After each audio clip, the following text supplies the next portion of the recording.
Greetings and welcome to the graphics class. Question number 12, isometric projections. A hemisphere of radius 20 mm is placed centrally on a square slab of side 40 mm and thickness 30 mm so that the circular surface is on the top. Draw the isometric projection and isometric view of the solids in the given position. In this question, it's a combination of square slab and a hemisphere. It is having two parts. First part is isometric projection and the second part is isometric view. So, we will start with isometric projection. For isometric projection, we need isometric scale. The maximum dimension in the question is 40 mm only. So you can have any dimension greater than 40 mm for drawing the isometric projection.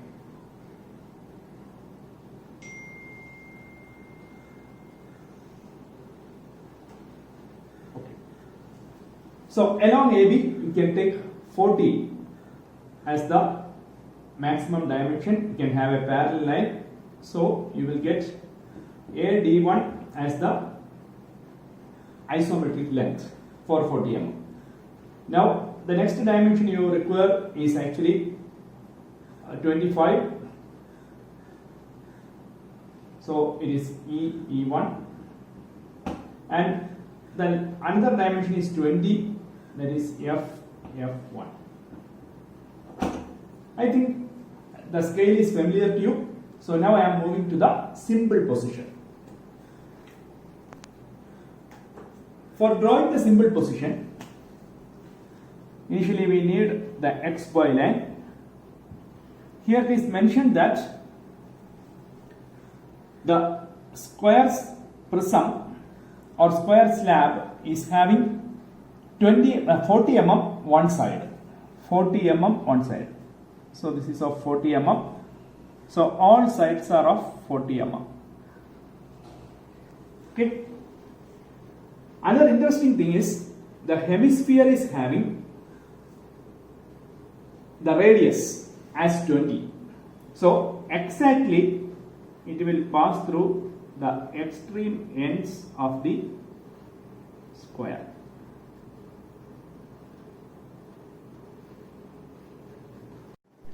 In the front view, we can draw the square. The length is 30, the height is 30, height of the slab is given as 30.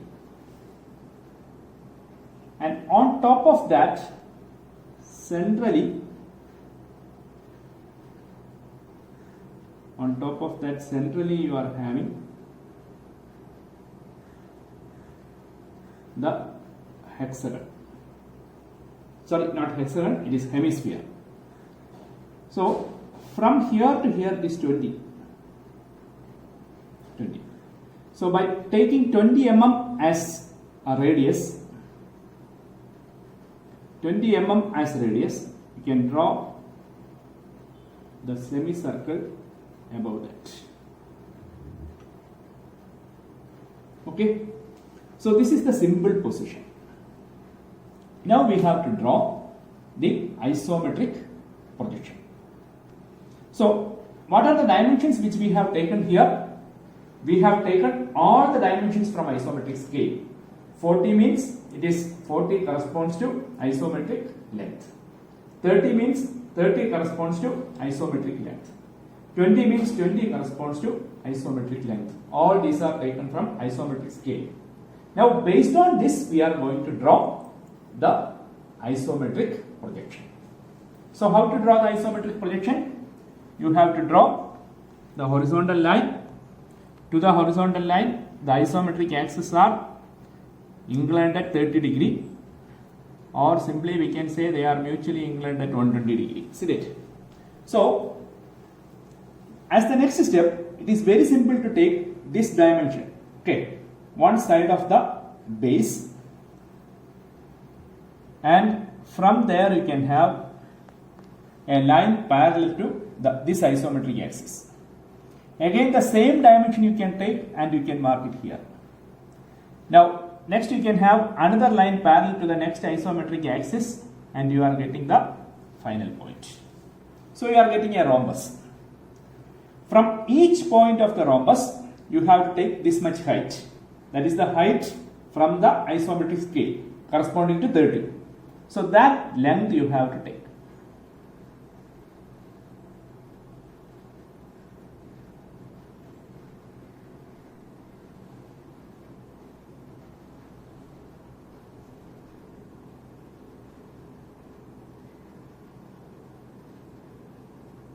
Okay.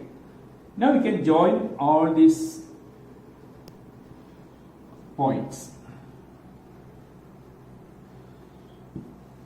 Okay, so you have joined all these points. Next, you will get the say midpoint of this rhombus. That is actually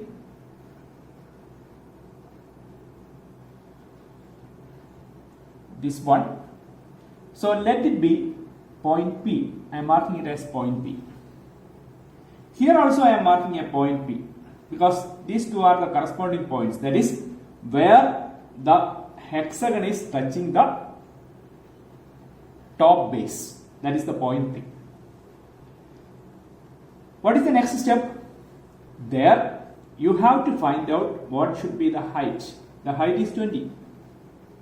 So this is the center of the hexagon. Similarly, you can find out the center of the hexagon from here. From P, you can have 20 mm.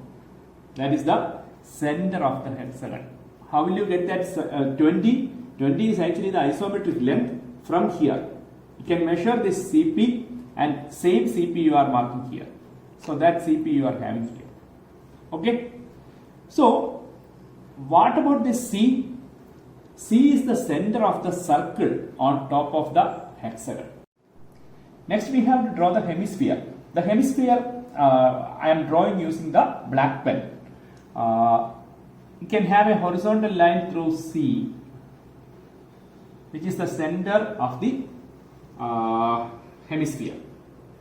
Now, how to draw that hemisphere or that circle, how to draw there? For that you need a rhombus. The rhombus can be, since the diameter of the circle is exactly equal to one side of the square itself, the same rhombus can be constructed at the top. That is, you can have a line parallel to this line or this edge from here to here. Okay. Now, from here you can have another line which is parallel to this one. Now you can increase the height, okay, and you can have another line parallel to this one, starting from here, another line from here, okay. Using the 4-center method, now you can draw the ellipse on top of this. So for drawing the ellipse, you are having M1, M2, M3 and M4. You can join the corner and the midpoints.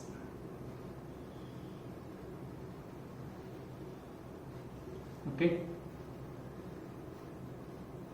corner and the midpoints. So taking this as center, say this can be taken as O1, this is O2, like that you can have the centers. Taking O1 as center, M1 as radius, you are drawing the first arc. O2 as center and O2 M2 as the radius, you are drawing the next one. Taking this corner as center and M1 that point as a radius, you are getting the next one. Now you are having the final one. On the rhombus we got the ellipse, which represents the top portion of the hemisphere. Now we have to complete that hemisphere. For that, we can take this point as this point can be marked as, say, S. S can be taken as the center of the ellipse. So using S as center and the major axis half the major axis of the ellipse as the radius, you can draw an arc which will definitely go below this point P. So taking S as center and this extreme point as the radius. Okay, S to that extreme point as radius, you are drawing an arc. So you got the hemisphere which is going below point P. Okay, so now we got all the say solids in the isometric projection.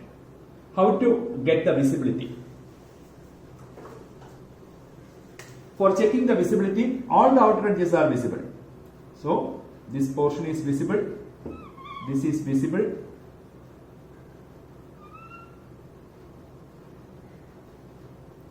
so up to this it is visible, this part is outer edge. So here all the outer edges we are completing as visible edges. Definitely the hemisphere is kept on top of the top base. That means that part is completely visible. So the hemisphere is totally visible. Hemisphere and its top base all are visible. Okay. Now the top base of the slab, that should be visible. So this is the top base. Only this much portion is hidden by the hemisphere. The remaining portions are visible. Now this edge is nearer to the observer, so it is visible to the observer. It is visible to the observer. So this is the visibility of the solid. So how we have drawn this? As a conclusion for isometric projection, we have started with isometric scale, then we have drawn the symbol position. We have kept the hemisphere on top of the slab such that the circular portion is open in the upward direction. Now first we have drawn the isometric projection of the square slab. It is very simple. We have drawn that because all the edges are isometric lines, simply we can draw that. Then we have kept the hemisphere on top of that such that we have taken the midpoint of the top rhombus and fixed as point P. Then we have taken P to C as the distance that we have marked, that is the center of the this particular hemisphere. So from there you have drawn the circle. Then circle you are getting as an ellipse. Then the extreme end of the ellipse and the center are taken as the radius. Then you have drawn this particular portion of the hemisphere. Thus you got the isometric projection of the hemisphere. I think it is clear to you. The second part of the question is isometric view. There is no change in isometric view except in this case there is no isometric scale. You are avoiding the isometric scale. You are drawing the symbol position with actual dimensions. With the same dimensions, you are drawing the square slab in isometric view. Then above that, you are taking the required dimension for marking the center of the hemisphere. Then you are completing the ellipse with the actual dimensions. By that, you are completing the hemisphere. That is the only part you have to do. Here, only difference is you are using the actual dimensions.